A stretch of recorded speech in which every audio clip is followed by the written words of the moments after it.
on a tué les Grecs et on a cassé la société grecque pour plusieurs décennies.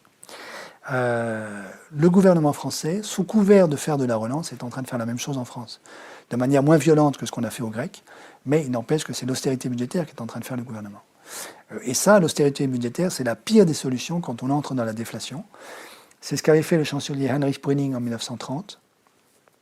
Et 3 ans après, on a eu Hitler au pouvoir. Donc en fait, la politique budgétaire mise en place par le gouvernement actuel est en train de faire le lit du Rassemblement national en France.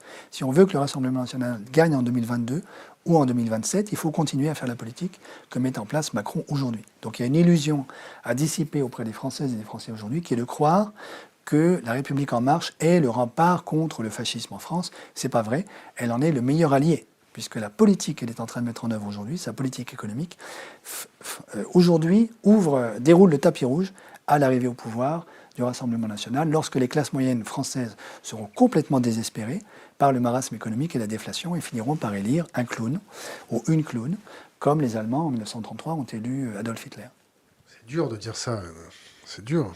Non, mais c'est très important. Il faut comprendre que l'alternative en 2022 ne doit plus être entre la République en marche et le Rassemblement national, puisqu'au fond, en réalité, ce sont deux alliés objectifs. Je ne suis pas le seul à le dire, quelqu'un comme mon ami Emmanuel Todd le dit très bien. La République en marche aujourd'hui, avec la répression policière et la répression des Gilets jaunes, met en place des techniques de répression qui sont celles du Rassemblement national. Il suffit de regarder le nombre de mains amputées, de visages défigurés, de Français éborgnés, etc.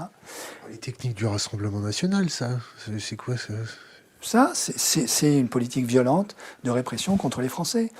On a tiré avec des balles en plastique contre les pompiers en France. Il faut être conscient de ça. J'ai jamais vu ça, moi. Et donc, voilà, ça, c'est ce que j'imaginerais faire le Rassemblement national si un jour il arrivait au pouvoir. Il y a d'autres traditionnalistes au Rassemblement national, non? Il y a un certain nombre de catholiques qui errent parce qu'ils sont très attachés à la souveraineté de la France et ils font une confusion entre la souveraineté et le souverainisme. Ce qu'il faut comprendre aujourd'hui, c'est qu'on a besoin de reconstruire un programme politique de souveraineté française qui ne soit pas du souverainisme au sens de Marine Le Pen ou de Marion Maréchal Le Pen. Et ça, c'est la tâche politique des politiques aujourd'hui dans les 2 années qui nous restent.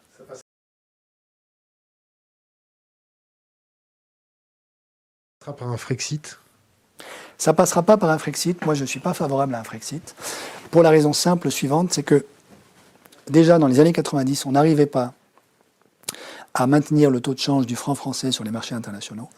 Aujourd'hui, les marchés d'échange internationaux sont beaucoup plus profonds que la taille qu'ils avaient dans les années 90. Et la France est une économie qui, relativement à la taille du monde, est beaucoup plus petite aujourd'hui que dans les années 90. Donc la solution n'est pas la sortie de la zone euro. La solution, c'est une redéfinition des institutions européennes, éventuellement la scission de la zone euro en 2 zones, un euro sud, un euro nord, qui pourrait arriver si l'Italie refusait de se voir imposer un plan d'austérité budgétaire analogue à celui de la Grèce, mais certainement pas un Frexit.